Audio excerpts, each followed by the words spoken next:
दोस्तों, आज के इस वीडियो में हम बात करने वाले हैं ममता की।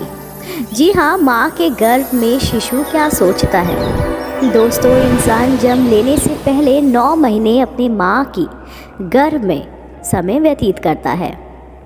बच्चे जब माँ के गर्भ में पहली बार आता है तो माँ उस बच्चे के इस मृत्यु लोक में आने से पहले ही कई सपने बुनने लगती है।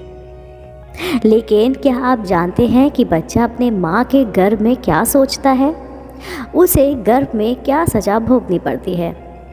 जैसे कि गरुड़ पुराण में जीवन मृत्यु स्वर्ग नर्क पाप पुण्य मोक्ष पाने के उपाय आदि के साथ साथ यह भी बताया गया है कि शिशु को माता के गर्भ में क्या क्या कष्ट भोगने पड़ते हैं और वह इस प्रकार भगवान का स्मरण करता है।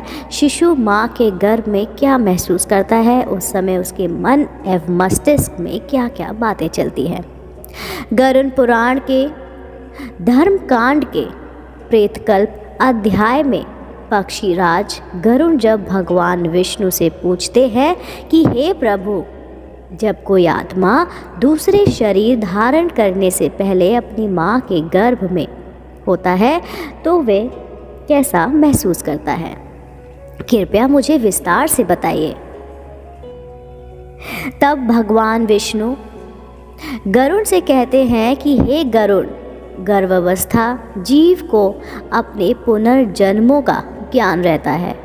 वह वहाँ स्मरण करता है कि आयु के समाप्त यानी कि आयु के समाप्त होने पर शरीर का परित्याग करने में मालिद में रहने वाले छोटे छोटे कृमि या कीटाणुओं की एक विशेष योनि में स्थित हो।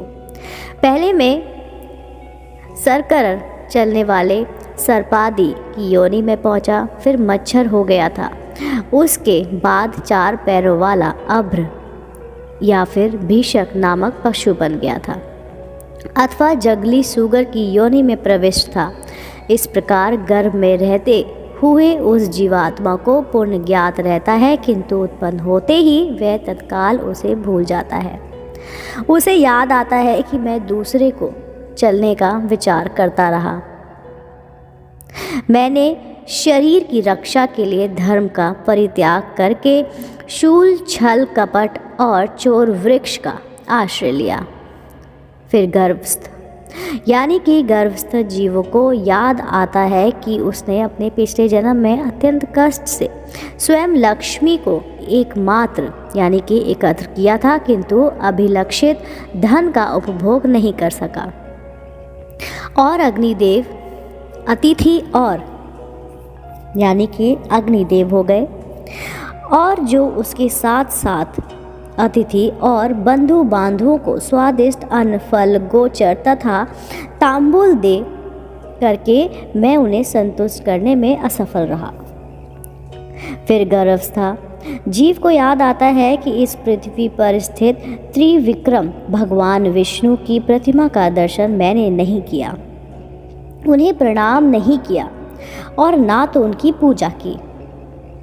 प्रभास क्षेत्र में विराजमान भगवान सोमनाथ की भक्ति पूर्वक पूजा एवं वंदना भी मेरे द्वारा नहीं हुई है।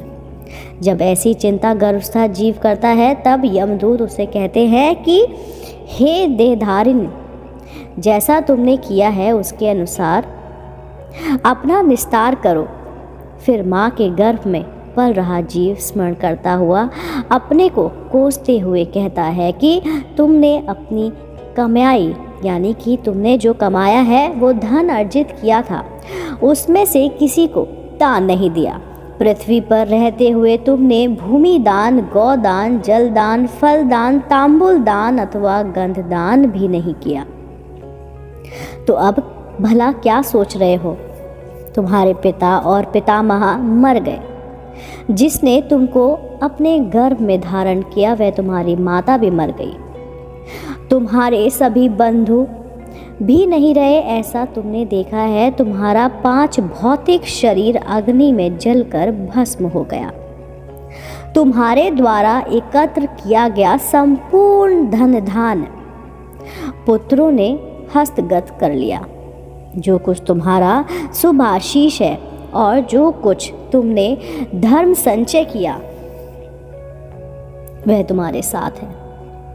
इस पृथ्वी पर जन्म लेने वाला राजा हो अथवा सन्यासी या फिर कोई भी श्रेष्ठ ब्राह्मण हो, वह मरने के बाद पुनः आया हुआ नहीं दिखाई देता है।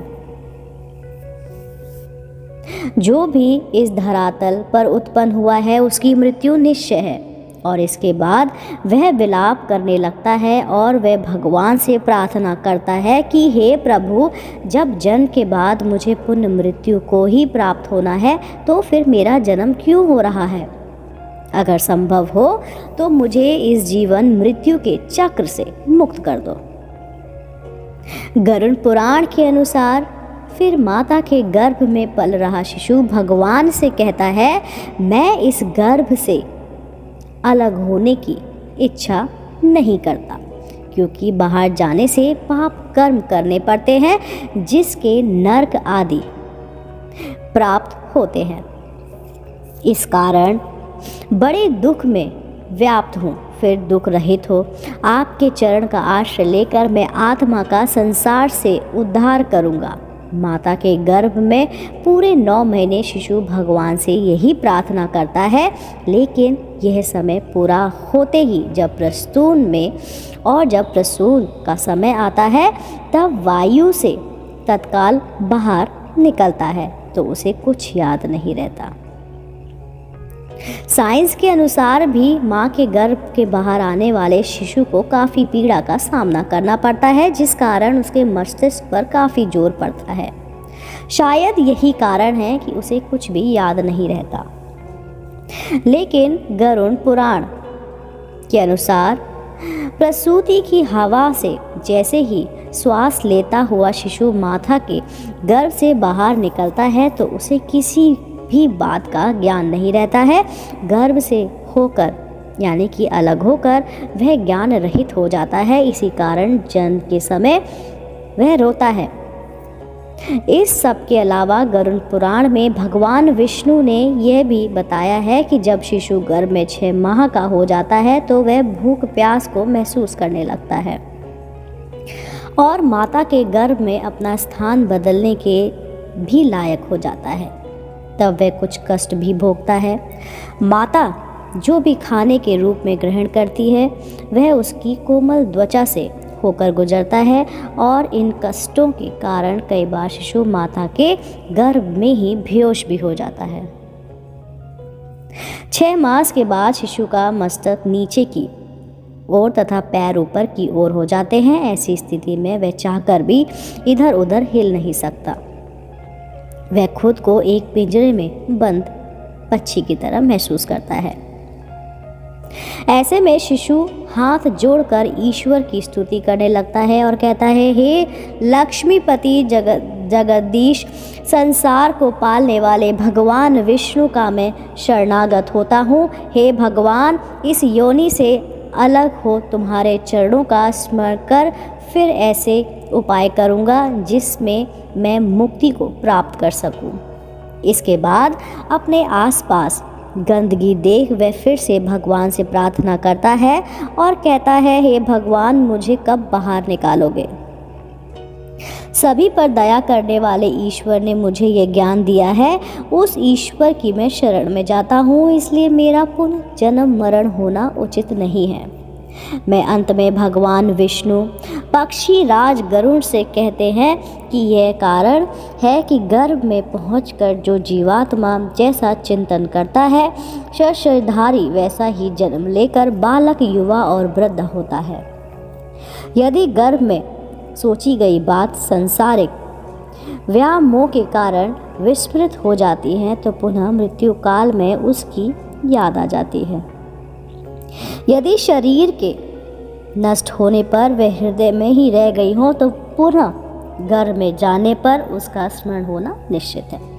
दोस्तों, आप जान चुके होंगे कि जो शिशु होता है वो माँ के पेट में आखिर क्या सोचता है। वो किन किन कठिनाइयों का सामना करता है। अगर आपको मेरे द्वारा सुनाई गई कहानी पसंद आई हो तो मेरे चैनल दीवा एक शक्ति को तुरंत लाइक कीजिए, शेयर कीजिए और सब्सक्राइब करना बिल्कुल ना भूलिए। मैं आपको मिलती हूँ जल्द ही नई रोचक जानकारी और पौराणिक कहानी के साथ। आप देख रहे थे आपका अपना यूट्यूब चैनल दीवा एक शक्ति।